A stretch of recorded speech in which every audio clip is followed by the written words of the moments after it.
भगवान क्या करते हैं, भगवान तो करुणामय है ना, वो जानते हैं जीवनादि बहिर्मुखता दोष के कारण ये भजन करना नहीं चाहते हैं, इच्छा स्वभाव नहीं, तो भगवान लोभ दिखाते हैं। देखो ये कार्तिक नियम करो, इसमें इतना फल मिलता है, अनादिकाल का जन्म जन्म का पाप जल करके भस्म हो जाता है, ये हो जाता है, वो हो जाता है। कोई भी फल कामना लेकर के वो व्रत अनुष्ठान करते हैं, उसको समस्त कामना भगवान पूर्ण कर देते हैं। बोले ये जो फलश्रुति है ये वास्तव में ऐसे नहीं है। फलश्रुति है, भगवान चाहते हैं कि भजन में एक बार ये लोभ के कारण वो तो फलश्रुति देख करके प्रवृत्त होते हैं, इसमें इतना फल है और ये समस्त मनोकामना पूर्ण होता है, तो फिर तो हम तो व्रत करेंगे भाई। तो भगवान क्या करते हैं, जो ये व्रत करते हैं तो ये उसका फल क्या है, प्रेम, भगवत चरण में प्रेम, भगवान उसको कृपा करते हैं, है ना। तो आप तो भजन करना ही नहीं चाहते हैं। बच्चा दवाई खाना नहीं चाहता है, दवाई नहीं खाने से उसका बीमार ठीक नहीं होगा। मैया कहते हैं तुम ये दवाई खाओगे तो ये लड्डू तुमको मिलेगा, लड्डू खाओ, लड्डू अभी नहीं देंगे तो इसको खा लो दवाई। तो लड्डू खिलाना माँ का उद्देश्य नहीं, माँ का उद्देश्य है वो दवाई खा ले, उसका बीमार ठीक हो जाएगा। दवाई, ये लड्डू क्या है, उसका लोभ दिखा करके दवाई खिलाना है ना। ऐसे ही भगवान ये जो फलश्रुति है ये है ऐसे लड्डू जैसे दिखाना, तुम ये करो तुमको हम ये देंगे। वास्तव में लौकिक वस्तु पदार्थ ये मिलने से भी हमको क्या लाभ है। अगर भगवान अनंत कोटि सुख समृद्धि अगर हमको दे दे तो हमको क्या मिलेगा इसमें। अगर इस जन्म में अगर भगवत प्राप्ति नहीं हुई तो क्या ये सब अनंत कोटि के सुख समृद्धि लेकर के हम क्या करेंगे। लेकिन हम हमारे भोग वृत्ति हम उसी में चाहते, न जाने इसमें कितना आनंद है, न जाने कितना रहस्य है, ये अनादिकाल का संस्कार वो खींचता है, हम वही मांगते हैं, भूल जाते हैं, है ना।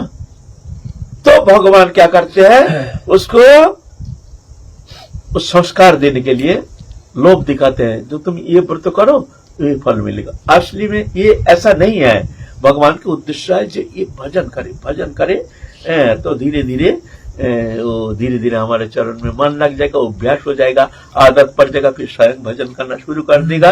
जब उसका रस मिल जाएगा तो स्वतः ही भजन करना शुरू करेगा। वो जान जाएगा जो संसार अनित्य है, भगवत चिंतन ध्यान धारणा इसमें कितना रस है वही जानता है। जो भगवत चरण में समर्पित होकर के भगवान के लिए, भगवत प्रसन्नता के लिए समस्त कर्म संपादन करते हैं, वही जानता है। तो तब वो दिखते, अरे हमने कांच से ढूंढते ढूंढते कंचन मिल गया, तो कांच का कौन आदर करता है। ऐसे ही भजन करते करते जब वो रस मिल जाता है तो ऑटोमेटिकली फीका पड़ जाता है। जागतिक भोग सुख समृद्धि उसके लिए फीका पड़ जाता है। राज गोस्वामी कहते हैं जो कुबेर जैसे संपत्ति और अप्सरा जैसे भार्या, नवजौवन, लेकिन उनका मन पलक के लिए भी उसमें आकर्षित करना संभव नहीं हुआ, घर छोड़ के निकल गए। तो भगवत रस की थोड़ा सा भी अगर चस्का लग जाए तो संसार पे कितना राजा महाराजा संसार छोड़ के बैरागी हो गया, पागल है, सब दिमाग खराब है। जो दिमाग खराब है संसार छोड़ के भाई पागल। हम जैसे लोभी लालची खाने को नहीं मिलता है, पहनने को नहीं मिलता है, भाई चलो भाई वृंदावन जा करके दाढ़ी वाड़ा करके सारा तो सेठ आएंगे को खाने का भंडारा मिलेगा खाए। हमारे जैसे सब कोई थोड़ी है। बहुत सारे राजा महाराजा आए हैं भजन करने के लिए, यहाँ बैरागी होकर के, निष्किंचन होकर के।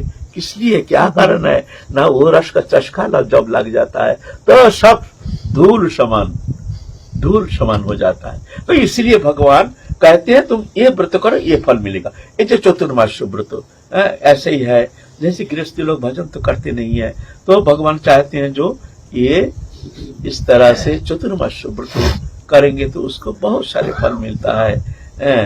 तो करना जरूरी भी है, क्योंकि संसार विषयक जो वस्तु पदार्थ के प्रति उनकी चित्त वृत्ति की जो भी इच्छा है वो पूर्ति के लिए भी वो कोशिश करते हैं जो हमको वही चतुर्मास्य व्रत करना है।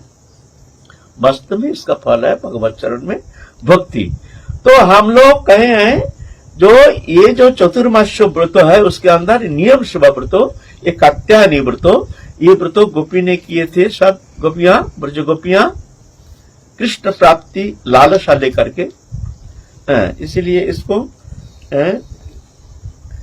कार्तिक व्रतो उद्यापन करते हैं समस्त वैष्णव। इसमें 5 अंग प्रधान है। एक है प्रातः स्नान, ब्रह्म मुहूर्त में उठ करके स्नान करना जरूरी है, प्रातः स्नान। दूसरा नंबर है दीपदान, दीपदान नहीं, दूसरा नंबर है दीपदान। प्रतिदिन एक दीप, तिल तेल हो या गाय के घी हो, उससे दीपदान करना, इसका अनंत फल बताए हैं शास्त्र में। कार्तिक व्रत में 1 महीना जो दीपदान करते हैं उसका अनंत काल, अनंत जन्म का समस्त कुकर्म आदि जितना कर्म फल है जल करके भस्म कर देता है। ऐसे है दीपदान। तुलसी सेवन, तुलसी सेवा। 4 नंबर है श्रीमद् भागवत श्रवण। 5 नंबर है उद्यापन। उसके अंदर खान पीन का भी विशेष ध्यान रखा जाता है। जितना संयमित जीवन हो, माने भविष्यान्न, उबला हुआ चीज, तेल मसाला आदि, मिर्च आदि जिसमें बहु बीज है, ये सब वस्तु पदार्थ वर्जित होना चाहिए। बिल्कुल भविष्यान्न थोड़ा कठिन है, लेकिन ऐसे व्रत धारण करने से बहुत प्रसन्न होते हैं भगवान।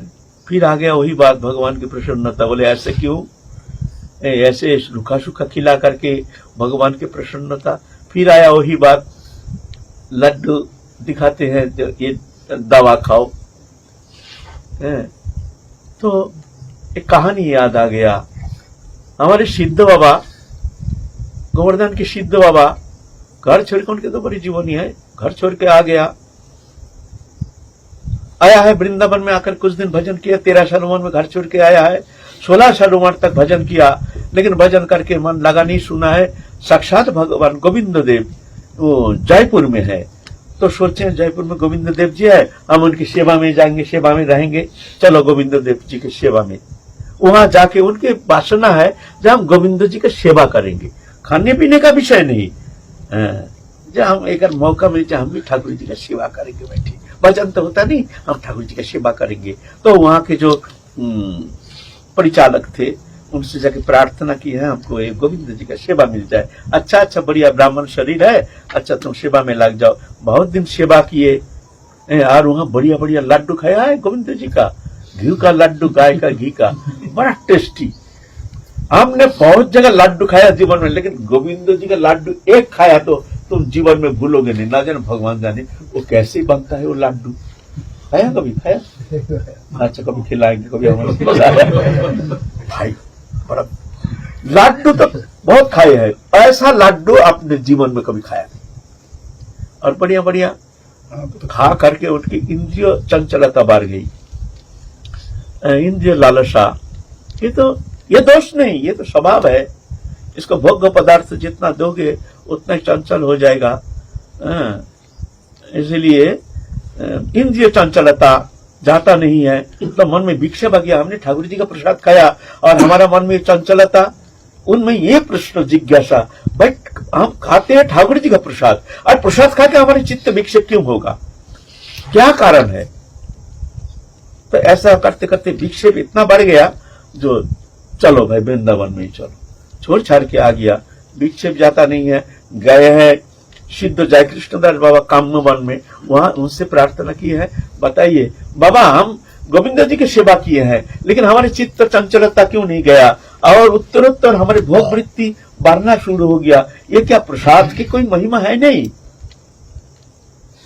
तो सिद्ध बाबा कहते हैं देखो, एक पेड़, कच्चा पेड़ काट करके टुकड़ा टुकड़ा करके तुम काल ही जा करके उसको अग्नि में दोगे, भाई ये रसोई करने के लिए, वो जलेगा तो नहीं, तो धुआं निकलेगा।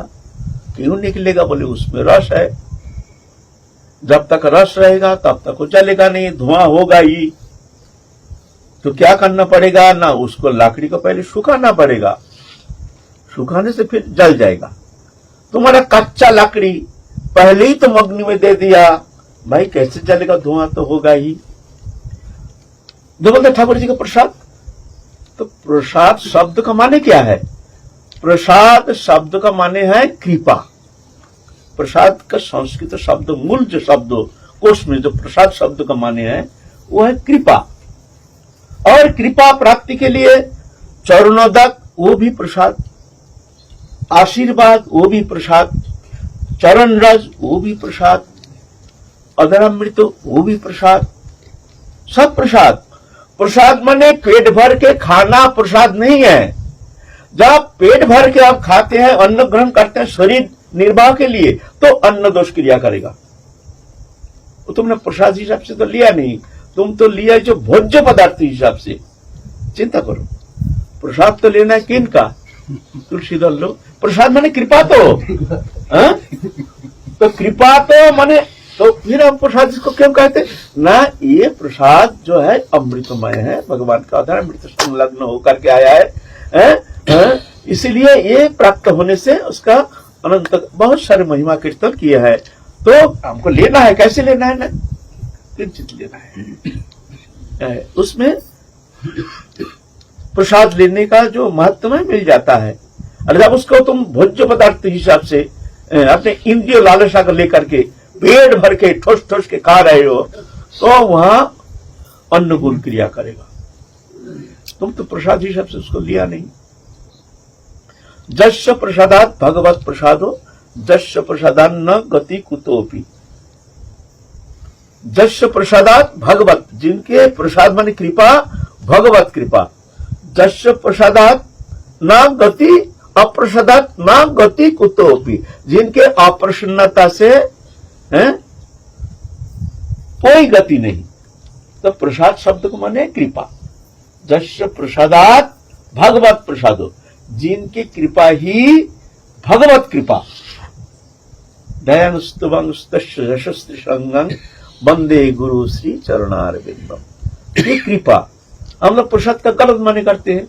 जहां तहां पा लिया, खा लिया, कोई शेड दिया है, ना जाने कैसे वस्तु पदार्थ, उसका कोई ठिकाना नहीं। जाति दोष, अन्न दोष इत्यादि दोषपूर्ण होता है। बहुत सारे द्रव्य, आश्रय दोष, जाति दोष, निमित्त दोष, 3 प्रकार दोष दुष्ट है। अन्न दोष, हाँ भोग लगाया, तुम खा लिया, ऐसा थोड़ी होता है।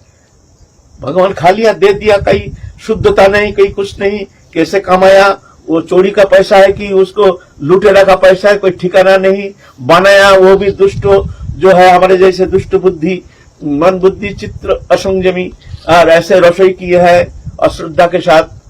आराम कहती है प्रसाद खाने से एकदम हमारा निवृत्ति हो जाए, ऐसे थोड़ी होता है। उसका सम्मान करना है, एक किंचित ले लो। सिद्ध बाबा कहते हैं देखो, ऐसे हमारे चंचल इंद्रिय है, प्रसाद है ठीक है, उनका किंचित ले लो, लेकिन पहले ये तुम्हारी जो ये लकड़ी है ना, इसको पहले सुखाओ, नहीं तो जलेगा नहीं। अगर जलाना चाहते हो तो पहले इसको सुखाना पड़ेगा। तो क्या करें? तो बोलता है आप इसको संयम करो, जीवा संयम। पहले जीवा संयम, फिर समस्त इंद्रिय संयम, खाना पीना कम है, ये मामला है। तो हमारे तो सिद्ध बाबा फिर जाकर के डुमन वन में जाकर के क्या खाना शुरू किया है? नहीं, अंगा बनाते थे, नंदगाम से भिक्षा लेकर के उसमें नीम की पत्ती दे देते थे, दे करके उसको बिना नमक का थाप करके जला करके खाते थे। और ज्यादा नीम पत्ती खाने से वो उसका रिएक्शन करता है। ऐसे रिएक्शन कर गया, आंख में दिखना बंद हो गया, अंधा हो गया। अंधा हो गया तो राधा रानी अंधा अवस्था उसमें पड़ा है, खाना नहीं पीना नहीं, कुंड के जाता है, जाते जा करके पानी पी करके रह जाता है। राधा रानी, ललिता जी जा रही है, राधा रानी कहती है अरे ललिता तो कृपा कर। ललिता जा करके उनको कृपा किए हैं, आंख में अंजन लगा दिया, नाम मात्र बाबा आंख मूंद ले, मैया ने अंजन भेज दिया, आंख ठीक हो जाएगा। अंजन भेज दिया, अंजन लगा, कुछ समय पीछे आंख खोला, देखते ही दिव्य सुगंध से भर गया है, कोई नहीं। फिर बहुत रोए। फिर राधा रानी सपनादेश किए हैं, जो हम ही तेरे को दर्शन दिए हैं, ऐसे किए हैं, तू जा गोवर्धन में जाकर कहने की बात है। इस तरह से इंद्रिय को सुखाना पड़ेगा, चाहे स्त्री हो चाहे पुरुष हो। जो भजन करने आए हैं पहले स्थिति में उसको इस तरह से सुखाना पड़ेगा। इसीलिए हमारे चतुर्मास व्रत, हम जो ये जो रूखा सूखा खाना, एक बार खाना, कोई पानी पी के रहता है। एक जन है वो कार्तिक व्रत में पानी पी के रहते, एक गृहस्थी गोवर्धन में 1 महीना पानी पी के रहता है, 1 महीना। थोड़ा चाय लेता है जरूर, लेकिन यह गृहस्थी, चिंता नहीं कर पाओगे। बहुत सारे साधु है, कोई मठा पी के रहता है, कोई थोड़ा सा दूध पी के रहता है, कोई थोड़ा ऐसे कठोर। कठोरता क्यों नहीं? इंद्रिय सुखाने के लिए भगवान एक ऐसे ही करके दिखाते हैं, जिसमें ये फल है, ये फल है, ये फल है, दिखाता है लड्डू, ये करो तो कोई लड्डू मिलेगा। माने इस तरह से इंद्रिय को सुखाने से फिर धीरे धीरे समस्त इंद्रिय वृत्ति जो ये संकुचित हो जाता है, फिर जाके उस शुद्ध मन में भगवत स्मृति जागृति रहती है। ये भगवान कृपा करने के लिए ये सब व्रत ऐसे फलश्रुति दिए हैं। वास्तव में भगवान करुणामय है, भोग वृत्ति छोड़ेगा नहीं तो क्या करे? तो भगवान को बहाना बनाना पड़ता है, फलश्रुति देकर के कार्तिक व्रत करो, इसमें रूखा सूखा भूखे रहो, भूखे मरो तो ये फल मिलेगा। वास्तव में ये इंद्रियों को संयमित करने के लिए तो करता नहीं है ना, इसीलिए ये धीरे धीरे अभ्यास हो जाता है। अभ्यास करते करते करते करते करते करते इंद्रिय जब सूख जाता है वृत्ति, तो जाके अंतःकरण शुद्ध होता है, फिर शुद्ध मन में भगवत स्मृति जागृति रहती है ना। चित्त शुद्धि बिना शरणांग न भवति। जब तक चित्त शुद्ध नहीं होता है तब तक भगवत स्मृति चिंतन होना संभव नहीं है। तो ये शुद्धिकरण कैसे होती है? न इंद्रिय निग्रह, खाना पीना, पहले जीवा संयम, खाना पीना बहुत सूखा सूखा, कम से कम ऐसे है ना। तो इस तरह से चतुर्मास व्रत, तेल घी तो चलेगा, लेकिन नाम मात्र ये नहीं। तो घी चलता है तो घी में हम बढ़िया तरह से पूरी छेक करके, बड़े सारे हलवा बना करके, ऐसा नहीं, नाम मात्र ऐसे चलेगा। सोडा नमक चलेगा, काली मिर्च चलेगा, ऐसा मिर्च नहीं चलेगा। और जिस फल में, सब्जी में बीज है ज्यादा, वो वर्जित है। जैसे मान लो तोरई है, कोयला है, घिया है, बैगन तो बिल्कुल चलता ही नहीं है। ऐसे अभिषन्न जैसे करके मानपत्र धारण करके भगवान का नाम ज्यादा से ज्यादा जितना किया जाए। कोई कोई मौन व्रत ले लेते हैं, कोई तो नक्त व्रत ले लेते हैं, सारा दिन अंत एक बार भजन करते हैं। कोई कोई अपने सामर्थ्य अनुसार, अपने रुचि अनुसार कोई व्रत धारण करते हैं, ऐसे हैं। तो ये 5 अंग प्रधान है। इस तरह से कार्तिक व्रत उद्यापन करना बहुत जरूरी है। सब जो भी भगवत उपासना करते हैं, भगवत भक्त हैं, उनके लिए ये विधि पालन करना बहुत जरूरी है। शास्त्र में कहते हैं, हमारे हरिभक्ति विलास में, जो वैष्णव भगवत चरण में समर्पित होकर जो कार्तिक व्रत पालन नहीं करते, कोई अंग याजन करते नहीं है, कोई प्रकार विधि निषेध पालन नहीं करते हैं, वो वैष्णव नहीं ऐसा कहते हैं। कुछ ना कुछ अपने सामर्थ्य से, ऐसे नहीं जो तुम खाना पीना छोड़ दो। ये 5 जो अंग है, कम से कम कुछ ना हो, ये 5 अंग करना। प्रातः स्नान, दीपदान, तुलसी सेवन, तुलसी माने रोपण, फिर उसको मिट्टी खोदाई कर खाद देना, ये देना, दंडवात, परिक्रमा आदि, मंजरी तोड़ना, ये सब, ये तुलसी सेवन, श्रीमद् भागवत श्रवण और उद्यापन, ये करना, इतना करना, और कुछ नहीं हो तो इसमें तो तुम्हारा कोई कष्ट नहीं है, इतना तो जरूर करना। ठीक है, हम लोग छोटा तो जी खाने में तो केवल आलू, पपीता और केला, हाँ, कच्चा देखो केला। पपीता में भी बीज है, बहु बीज माने पपीता में भी बहु बीज है, कच्चा पपीता या पक्का पपीता। ये देखो, बहु बीज खाने का माना क्या है, इसका कारण क्या है? जो सब्जी हो या फल हो, बहु बीज जिसमें है उसमें कीड़ा जरूर लगेगा। तोरई, वो कीड़ा लगेगा। बैगन, वो तो कीड़ा तो हर बैगन में है। लौकी कीड़ा लगता है। कोयला, एकमात्र पपीता, उसमें कभी कीड़ा लगता नहीं है। वो सड़ जाएगा, गल जाएगा, कीड़ा नहीं लगेगा। इसीलिए बहु बीज के अंदर पपीता को अलाउ किया गया। पपीता तुम खा सकते हो, कच्चा पपीता हो, पक्का पपीता हो, ये मामला ये है, इसीलिए बहु बीज माना है ना। तो रोई बात ये, आलू ले सकते हो और अरबी, मीठा आलू, ये सब ले सकते हो।